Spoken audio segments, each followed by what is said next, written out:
We've just put a question to the gentleman from DMO, and he's just working his way back. Just to recap, Mr. King. Mr. King, the various numbers of aircraft, the 2, the 12, the 58, and the speculative 24 that takes Joint Strike Fighter capability of Australia up to 100 aircraft. I want to know how we get out of those contracts if the aircraft continues to be unairworthy. At what point can we cut and run? Well, or can't we? No, I don't agree with the statement unairworthy, but the way we place the contracts is on an annual buy. We foreshadow in advance the numbers of aircraft we want to buy in a particular year. We then, as that year, progress towards that year, we firm up the price for that year, and then we place an order for that year's buy. So we don't know how much they're going to cost year to year? Well, we have some, a lot of the commentary you've talking about... You don't know what I've read yet? Sorry? I haven't mentioned any commentary yet. Sorry, earlier question, I'm sorry, it was another senator, is about the cost of the aircraft, but the costs are now tracking as predicted. And in fact, the most recent costs for the aircraft have been slightly under what has been estimated both by the project and by the independent cost agency of the US. Let's just work through them. The 2 aircraft that were committed to, I think, by Minister Faulkner, we've effectively purchased those. We've paid for those. Is that correct? I'm not sure if we pay for it, but we certainly ordered them and they'll be delivered soon. They're committed. What do you define as soon with a project like this? Sorry? When do we take delivery of those aircraft? July, I think, the first aircraft. Next month? Yeah. Correct. As in they will be in Australia at that point, or Australian pilots will be training? No, they're in the US? In the US, they remain in the US, and they're used in a pool in the US. It's our contribution to a pool. But they are legally Australia's aircraft from July? Okay. Tell me about the next 12. How does that work? Well, the next buy is actually... I'll pass to Air Vice Marshal Deeble to go over the detail. Air Vice Marshal Chris Deeble, I'm the Program Manager for the JSF program. The next purchase is in low rate initial production 10. We make the commitment to that in the 2016 timeframe, and they will be delivered in 2018. We have another commitment. We will commit to LRIP 11 the following year, and they will be delivered in 2019. That will be another 8 aircraft. From LRIP 11, we move into full rate production, and we will be committing to full rate production 1, 2 and 3 in the subsequent years, and we'll deliver 15 aircraft at full rate production. Full rate production 4 will deliver the last 9 aircraft to give us 72 aircraft, and that will be completed in those aircraft will be delivered in 2023. Okay. Given the rather troubled production and design history of this procurement, can we start with the next 10 beyond the 2 that we would take delivery of in July? What if by 2016 they're not ready? Well, I'll start the answer, Senator. I think the description they're not ready is unlikely because the milestones that have been established for the program, you might recall it was re-benchmarked about 3 or 4 years ago. The project is hitting all those milestones. It's still developmental in only a number of small areas. They're important, but small. And so to be not ready would be would have to require a major setback. But the government's decision is that provided the cost and the capability and Australian industry commitments are met, then we'll place the orders. So if prior to that something went dramatically wrong, we obviously wouldn't place an order. But provided it's making all its benchmark progress, we will. And do we have the legal ability to avoid purchasing those aircraft if they're too expensive, not airworthy, well, we don't, too slow? We're not legally obligated until we actually place the order. So, okay, thank you, that's helpful.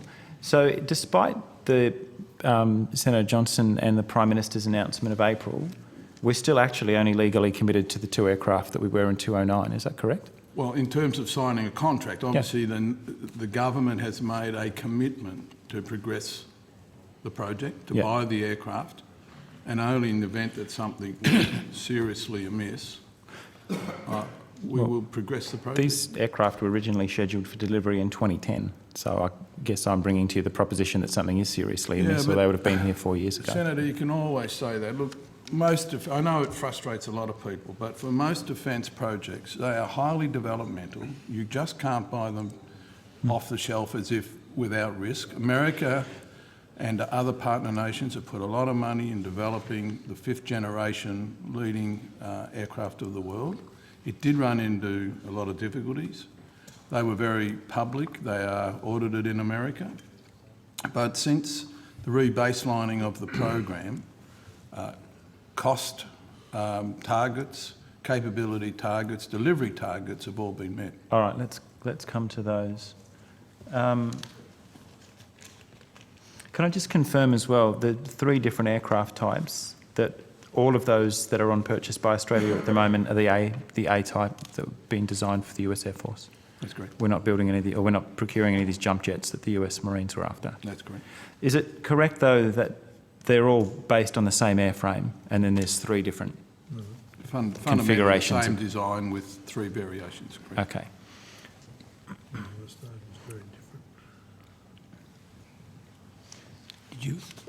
Is it the intention, and maybe you should put this question back to Air Force, that Australia will end up with 1 aircraft rather than having to maintain, train and keep in the air more than 1 of these frontline multi-role aircraft?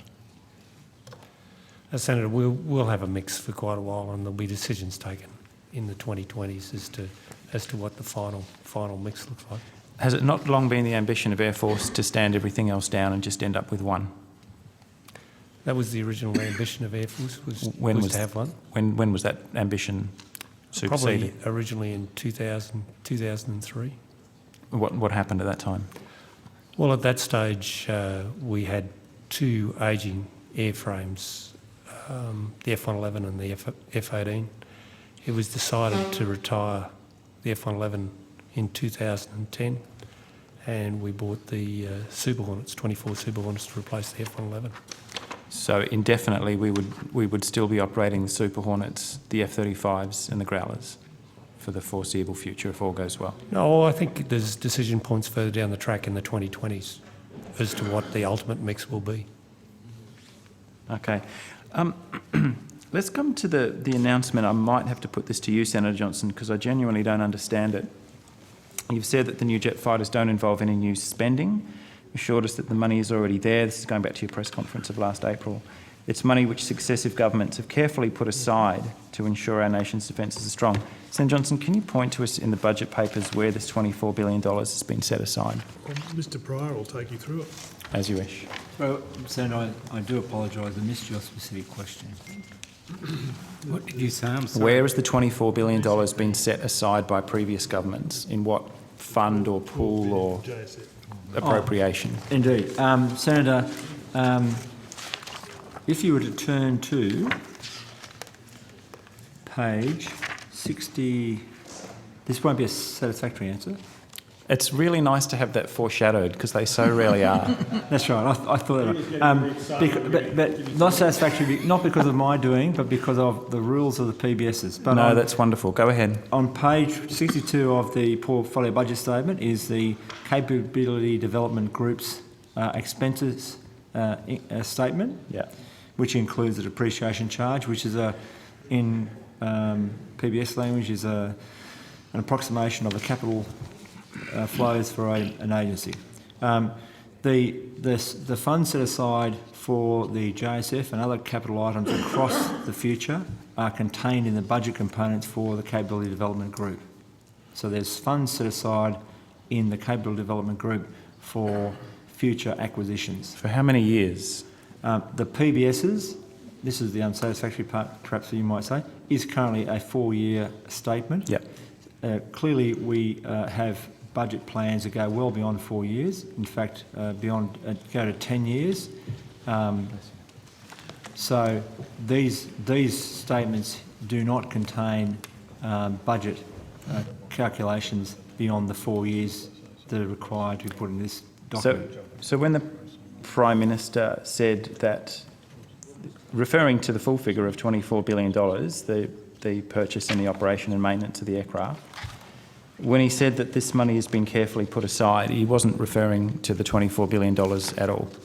What's No. the sum, I think, from memory is three and a bit in the PBS? No, Senator, in our budget, in our budgets in defence, we do set aside funds for future capability acquisitions. But that money doesn't exist.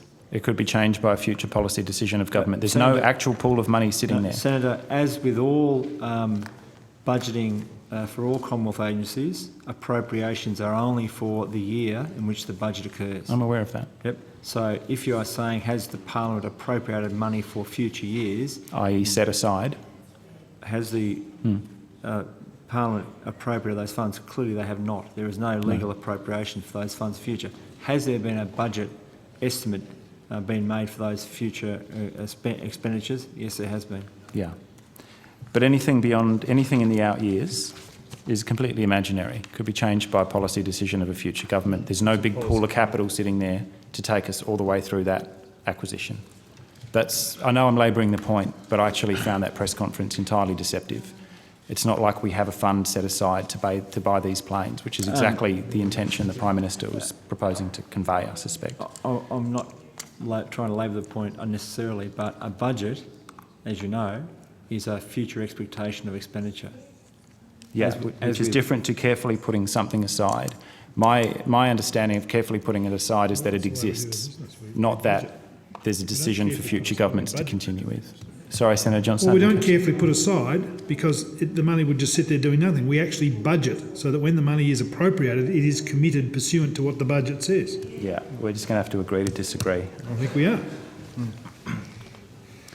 Can you just take us through, and I don't know whether this needs to go back to Mr King or not, but is there a particular heads of agreement or a written document that we've signed either with the US government or with Lockheed Martin, or what are the actual clauses, what are the conditions that we've signed up to?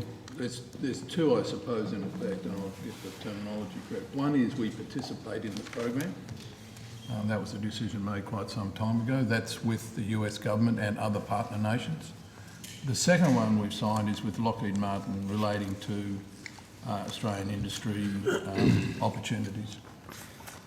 Did the Prime Minister and Senator Johnson's press conference of April bring with it any new document or any heads of agreement or MOU or anything at all with either the US government or the defence contractor? Didn't need to. Didn't need to? I didn't catch that.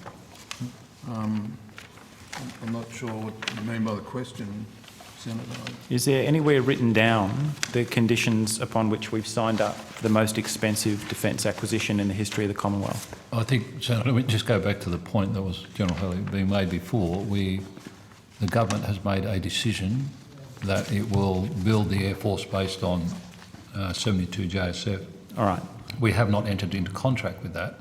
So the only arrangements we have standing at the moment were when we entered into the JSF program in the early days and the arrangements, as Mr King has mentioned, with Lockheed Martin. So the announcement was not saying, and tomorrow we start negotiation for a contract for 58 aircraft. It's the government's intent to build an Air Force based upon 72 JSF, which we will procure in this manner, as been described over time, enter contracts as appropriate when each of those annual purchases are decided upon. Okay.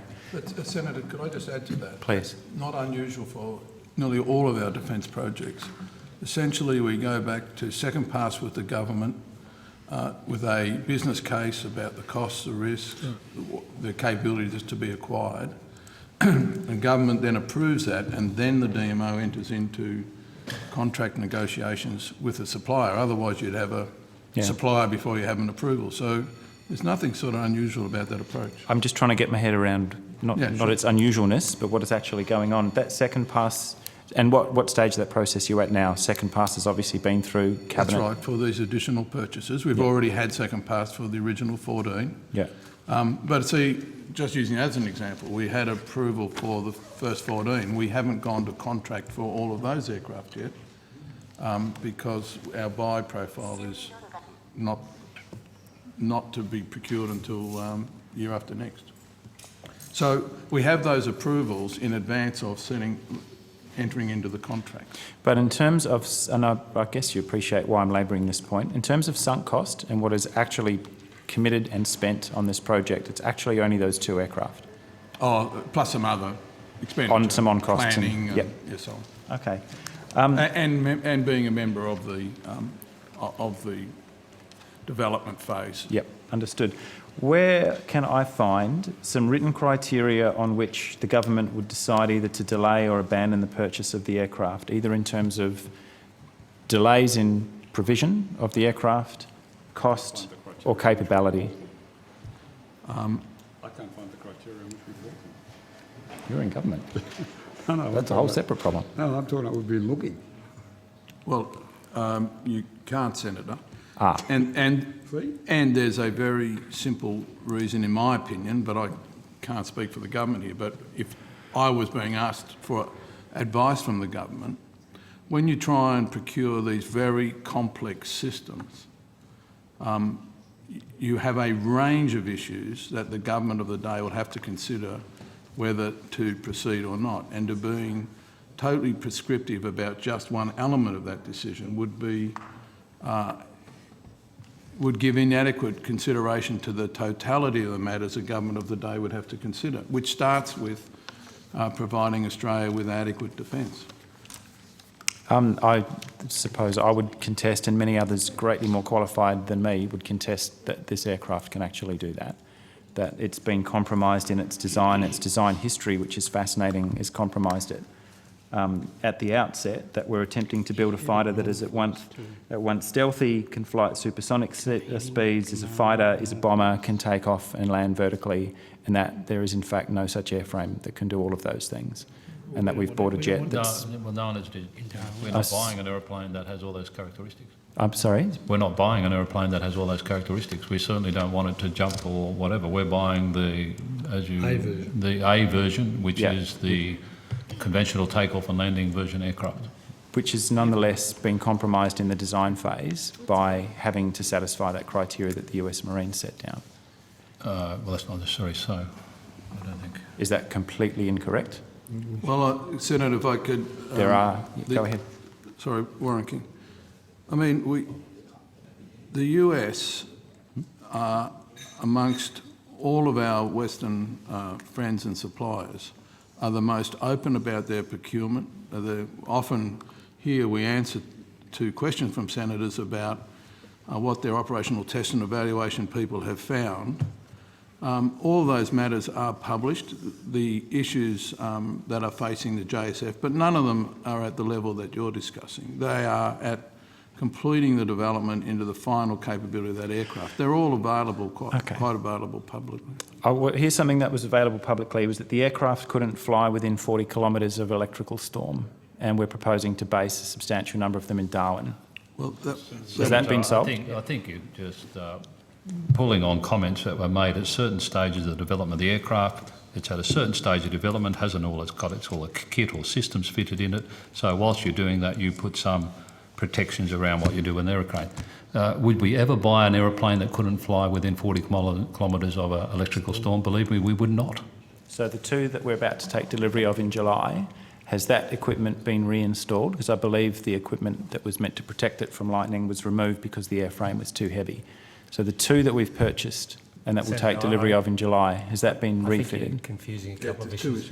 The issue around the lightning is just until you do some test points on the aeroplane, that's a restriction you often put on.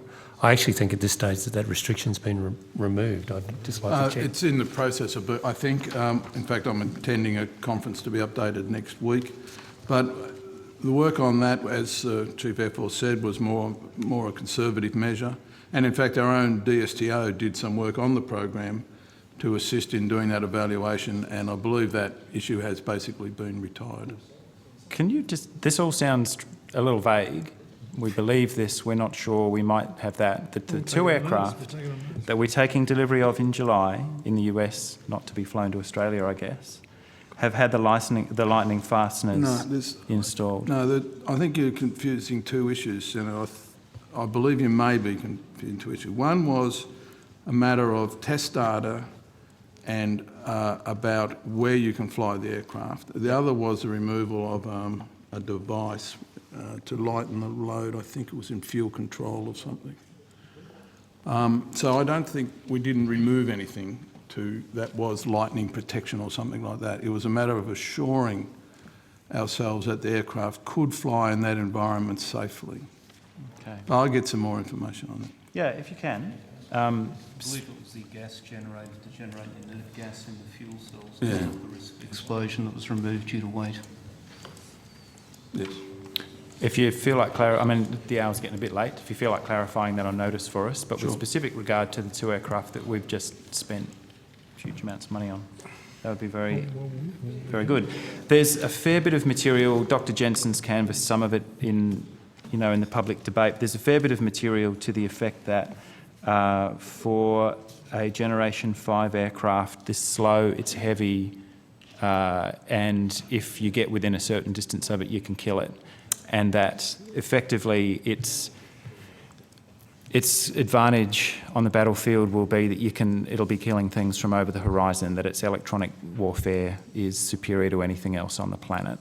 Is that... Senator, can I just address... I can sense your impatience, Air very Marshal. impatient over the Please go entire ahead. issue because, the majority of commentators who make comment on this aircraft have never flown a fighter in their lives. Should we need to pass comment on the most expensive acquisition in Australian You can pass history? comment, but I don't think you should be considered in any way expert I'm not putting myself up here as an expert. you've actually, done the job. Now, the simple fact of the matter is that the JSF is faster than either the Classic Hornet or the Super Hornet. Speed is no longer the great determinant in air combat. In fact, if you actually have a look over the history of air combat, 95% of the kills have been taken by 5% of the pilots. The great determinant has been the situational awareness of those individual pilots at the time. The situational awareness of the JSF is contributed by the system around it as well as the aircraft itself. So to make these sort of inane comments about weight, speed and turn rate as being the determinant factors in air combat is frankly irrelevant. So tell us what's relevant and why this is such a great jet. What I just said before was the aeroplane is far superior in the level of fusion that it's got in all the sensors. Just break it down for an amateur, Okay. what you mean by that. Well, for a start, it's a stealthy aeroplane. If it comes up against a fourth generation aircraft, that fourth generation aircraft has no ability to target a JSF. So you have the immediate advantage of your opponent actually can't see where you are. What about other fifth generation jets then? And other fifth generation jets are in a similar case because most of those radars at the moment either operate in L or X-band. Well, at the moment, what about in 10 years' time when we take delivery of these things? Well, I think when you have a look at it, there isn't much technology that allow the targeting of missiles outside X-band. But what about 10 or 15 years' time? It's a 40-year acquisition. Yeah, I don't believe there'll be much change in that. The VHF radars that you talk about, you cannot actually. You need other radar technology to actually track missiles with. Could you? Don't expect you to have this information at the table, but could you take on notice for us, whoever feels most qualified to provide it, the various criteria by which jets are judged to be the fourth or fifth generation, and which of those criteria the JSF meets and which it doesn't? We can certainly take that, but I could talk to you now if you wanted to. Depends how much latitude I'm going to be given by the chair, because I've got a fair bit to cover. Well, we can take it on notice. Can we do that? Yeah, You can 'cause take it on notice, I think. it's likely to get fairly technical fairly quickly, so I'd appreciate that.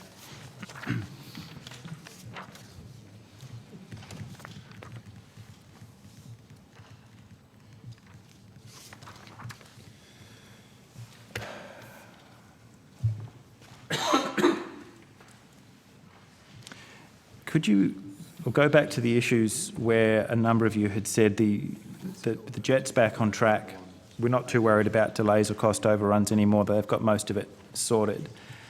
There have been a fair bit of discussion in the literature about the buggy software on the aircraft. Is that all now tip-top? Buggy software. Buggy software. If speed and turn rate and all the other stuff that you've just dismissed is no longer a factor in air combat, it's now all about electronic warfare and dominance of electromagnetic spectrum. Senator, I think, let me just pull you up there. You know, it's a matter of degrees. You certainly still need to be able to go at a certain speed, and you still need to be able to turn at a certain rate. But Right. it's the relative importance of the combination. And all jets will have advantages and disadvantages, but a fifth generation jet is far superior to any fourth generation jet out there. I've actually been in the case where I've flown against fifth generation jets in fourth generation jets. And I don't think many of your commentators or anybody that you quote has been in that situation. Yeah, but we're not here just to take things for granted, and I'm sorry if you're finding this insulting or offensive, but we're not here to just take stuff for granted with a procurement of this magnitude. That's true, but I will quote again the number of air forces around the world that have actually ordered this aircraft. And what you're fundamentally saying is the US Air Force, USN, US Marines, the Israeli Air Force, ourselves, the Turkish Air Force, and the Dutch and the Italians have got it wrong. I'm just here Frankly, asking I questions. find that insulting. I'm just asking questions. Yep, It's my that's job. fine.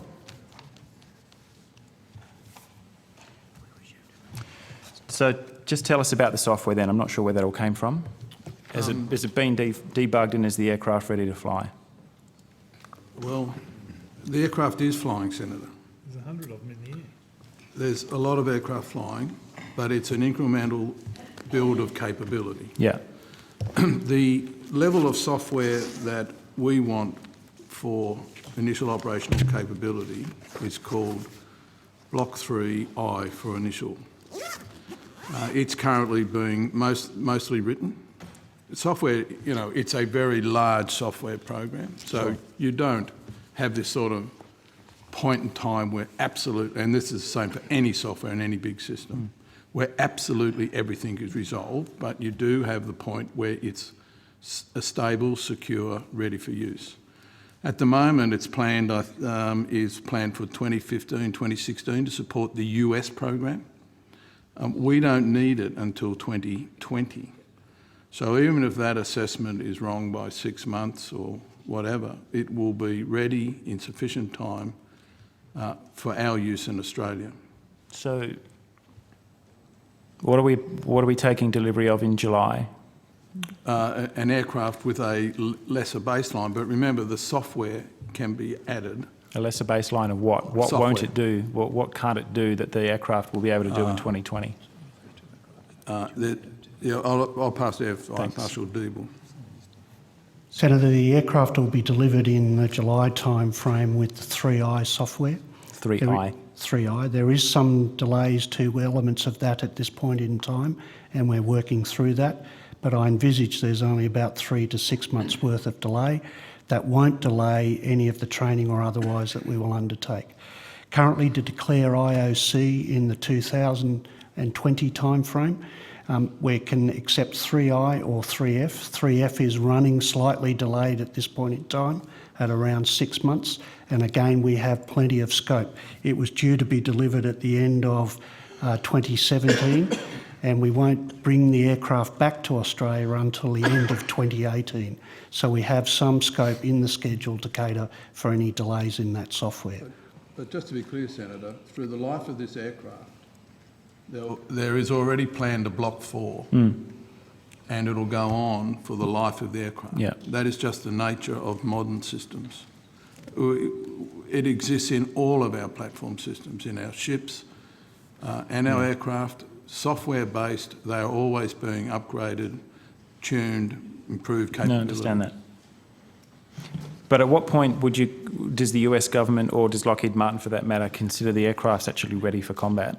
When would you... Lockheed Martin doesn't play in that space. Lockheed Martin is a supplier. Okay. It's the US forces that determine when a capability is ready for operational capability. And what's their date? Well, it depends on whether it's the Marine version, the Air Force version. No, of the A, the one that we're buying. Well, we'll actually make our own determination that it's Sorry, ready you just for told me it was the US government. So at what point will you make a determination then? When will this aircraft actually be ready? if the we- July ones that we're taking delivery of still have unfinished software? We need to have it ready for initial operational capability by 2020. So we're going to be flying the aircraft for 6 years before it's actually ready. Senator, it's... What am I missing? One of the most complex parts of this airframe is actually the training. So currently at the moment I have pilots qualified on F-18s. So those initial 2 aircraft will actually go into a training pool in the United States, and we'll start to cycle some of our F-18 qualified Through there. people through there so that we can actually establish enough pilots to establish the first squadron. Senator, one of the important points about making a decision now in the nature of our future Air Force was to allow us to do the detailed planning to train our pilots, to develop and build our facilities, to put our training systems and our maintenance systems in place in Australia. So it's not just the airframe. So moving to now to get that IOC, the IOC is defining the whole of that fighting capability, not just what an aeroplane can do. So we need this time to make a fairly significant transition, and you've heard the Chief of Air Force talk about the difference between Generation 4 and Generation 5 aircraft. It's a completely different way of thinking about how we're going to fight into the future with this aeroplane, and we have a lot of highly integrated program, or a lot of programs which needs a high degree of integration to bring the capability into play. So I don't think you're missing anything other than understanding it's just not the platform, it's all the systems that we have to put in place, workforce and so forth, to sustain it once we have it in play. I've seen a briefing by Boeing, which I acknowledge at the outset was a competitor way back when the US government was trying to work out what to do, that highlights the F-35's vulnerabilities to radar detection. So what can you tell us about how stealthy this aircraft actually is, and how something as solid and lumpy and immovable as an aircraft can keep up with the evolution or the arms race in detection? How can you keep it stealthy as detection technologies mature over a 30 or 40 year period? Well, Senator, I can start. It's fundamentally engineered to be stealthy against the radar frequency environment. And clearly we're not going to go into in a public hearing the specifics of that. But let me put it another way. If you don't start with a stealthy aircraft, how are you going to make a 4th generation one undetectable? I mean, the question is always with the purchase and acquisition of arms that it's designed to be as capable as it can today and with a path to the future. JSF is our best starting point for that. Any other aircraft you start with starts from an even worse position. So I don't expect you to go into too much detail, I guess, given the sensitivity of what we're discussing, but it's kind of all over the defence literature that the F-35 will be able to be detected by Russian and Chinese radar systems that are in the development cycle. So I'm still not at all clear how an aircraft like this keeps pace with evolution in those technologies. I don't believe that there'll be an aircraft fitted with a radar that'll have the ability to detect it. And stealth is just more than the radar factor. It's the infrared signature, and it's also the electronic emissions that come out of the aircraft, which can be just as important as the overall radar signature. So there's low probability of detection. Electronic emissions are an important factor as well. So there's actually sort of 3 areas when you talk about stealth. So it's not just against radars. Just spell out those 3. Sorry? Just spell out those 3 for us. Okay, so the emissions from the aircraft itself. Low electronic emissions from the aircraft, a low infrared signature, and a low radar signature. And the radar signature is the shape. Shape, materials, there's a lot of factors that go into it. And are you confident, given what you've said, some of its other performance characteristics are, lower than they might be, you've made the point that the stealth is all important and the fact that it can kill you from a very long way away, or the fusion, I think, as you put it. How confident are you in the stealth characteristics of the aircraft? I'm extremely confident in the stealth characteristics of the aircraft. it's comparable to an F-22, which has proven to be a good fifth-generation fighter. The comment, And they are very difficult for anybody else to replicate. can you just spell out for me, Senator Xenophon put a quote to you before, General Mike Hostage, February 3rd of this year, Chief of US Air Combat Command, so not a Green senator, somebody with a bit of skin in the game, who said, if I don't keep the F-22 fleet viable, the F-35s will be irrelevant. It's not built as an air superiority platform. Now, that's all very well for the US Air Force, because they have both of those aircraft. We don't, and we probably never will. What's your response to that comment, that the F-35 is somewhat defenceless by itself? Senator, I'd actually like to get the rest of the comment, and if we could take that one on notice, what I'd like to do is get the full comment back to you, and we could read the entire... By nature, it is somewhat out of context? Yeah, it is well and truly out of context. I'll put that reference to you through the Secretary. We'll come back on this later. Thanks, Chair, for your patience.